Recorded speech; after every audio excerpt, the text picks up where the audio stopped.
छोलिया हो या लोबिया, सफेद चने या काले चने, सब कुछ मजेदार बने।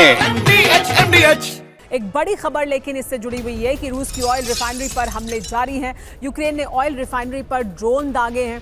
देखिए किस तरह से ऑयल रिफाइनरी पर ये ड्रोन दागे गए। लगातार रूस के भीतर ऑयल रिफाइनरी, ऑयल डिपो निशाने पर है यूक्रेन के। रूस की 2 रिफाइनरी पर यह हमला किया गया। यूक्रेन के हमलों से रिफाइनरी में देखिए किस तरह से आग लगी, उसकी तस्वीरें सामने आई हैं। एक और बड़ी खबर ये कि ऑयल रिफाइनरी पर हमले का एक नया वीडियो सामने आ गया है। रिफाइनरी में लगी आग बुझाने की कोशिश की गई। अफिस की ऑयल रिफाइनरी में भारी तबाही हुई है।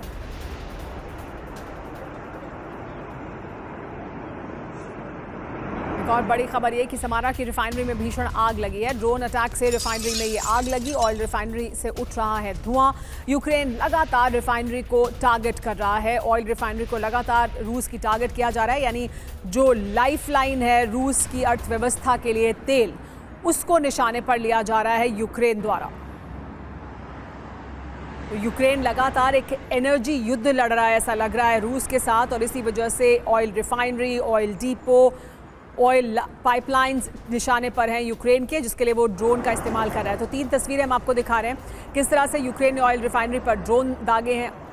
अफिस की ऑयल रिफाइनरी में भारी तबाही हुई है। ड्रोन अटैक से किस तरह से एक और दूसरी रिफाइनरी में भी आग लगी है। दोनों रिफाइनरी जिनको टारगेट किया गया वो तस्वीरें भी हम आपको दिखा रहे हैं।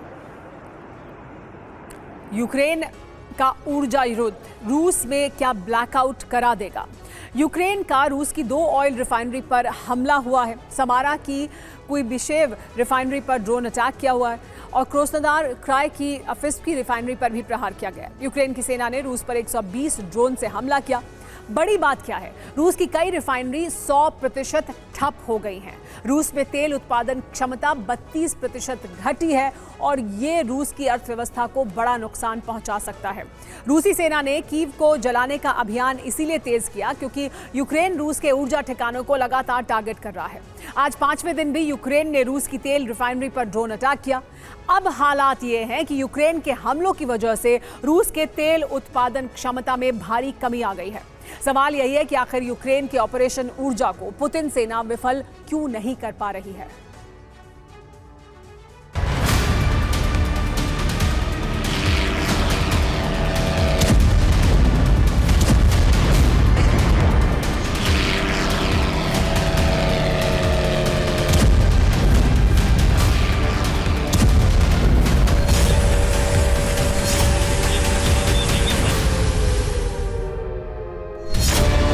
पहली ऑयल रिफाइनरी,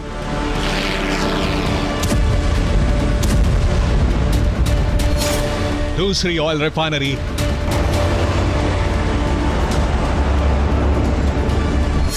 तीसरी ऑयल रिफाइनरी,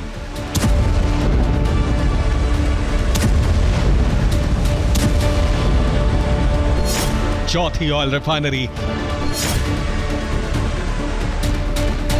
5वीं ऑयल रिफाइनरी,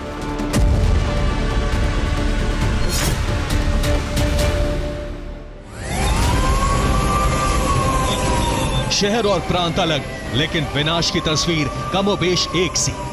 ये रूस के शहरों से आई तबाही की तस्वीर है। रूस में विनाश की ऐसी आग इससे पहले आपने नहीं देखी होगी।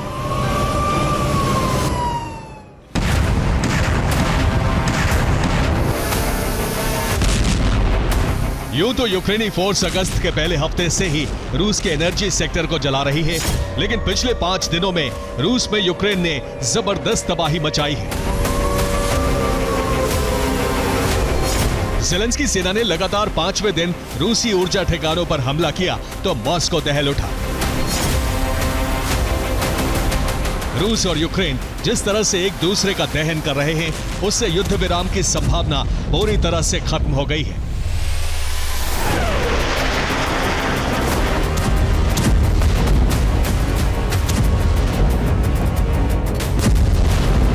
यूक्रेन रोस्टोव से लेकर रियाजान तक, समारा से लेकर क्रास्नोदर और कोर्स्क तक रूस की ऑयल रिफाइनरी को चुन चुन कर टारगेट कर रहा है।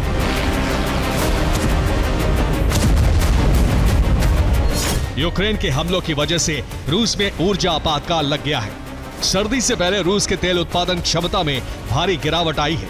रूस में तेल के साथ साथ गैस की किल्लत हो गई है।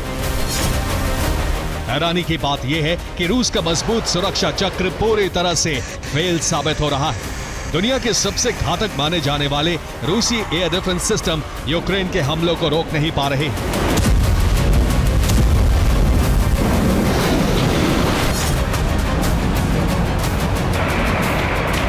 माना जा रहा है कि यूरोप ने यूक्रेन को गुप्त रूप से ऐसी मिसाइलें और ड्रोन दे दिए हैं जो रूसी एयर डिफेंस को चकमा देने में माहिर है। यही वजह है कि रूसी सुरक्षा कवच पूरी तरह से नाकाम साबित हो रहा है।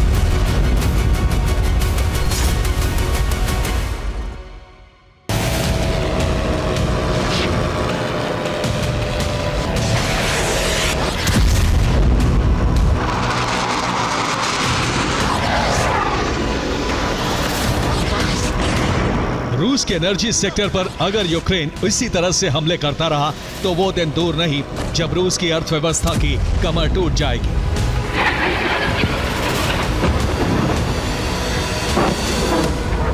रूसी सेना अपने ऊर्जा ठिकानों की सुरक्षा के लिए नई रणनीति तैयार कर रही है, लेकिन सच ये है कि रूस अब तक ज़ेलेंस्की के ऑपरेशन ऊर्जा की काट ढूंढ नहीं पाया है।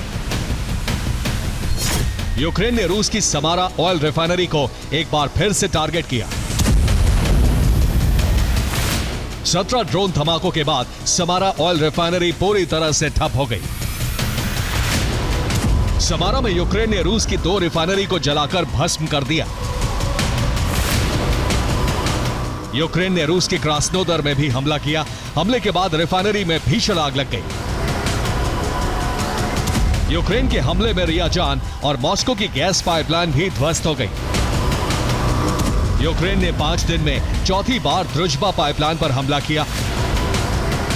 हमले की वजह से यूरोपीय देशों को तेल सप्लाई पूरी तरह से ठप हो गई है। रिपोर्ट के मुताबिक द्रुजबा पाइपलाइन को ठीक करने में कई दिन लग सकते हैं। क्रीमिया के पास अजोव सागर में यूक्रेन ने मिसाइल लेकर जा रहे रूस के जहाज को जला दिया। क्रीमिया में यूक्रेनी फोर्स ने 200 से ज्यादा ड्रोन फायर किए। क्रीमिया के सेवेस्तोपोल में एक के बाद एक कई धमाके हुए। रिपोर्ट के मुताबिक रूस की ब्लैक सी फ्लीट के हेडक्वार्टर को नुकसान पहुंचा है। यूक्रेन ने सिर्फ रूस के एनर्जी सेक्टर का ही दहन नहीं किया, बल्कि रूसी सेना को भी बड़ा जख्म दिया।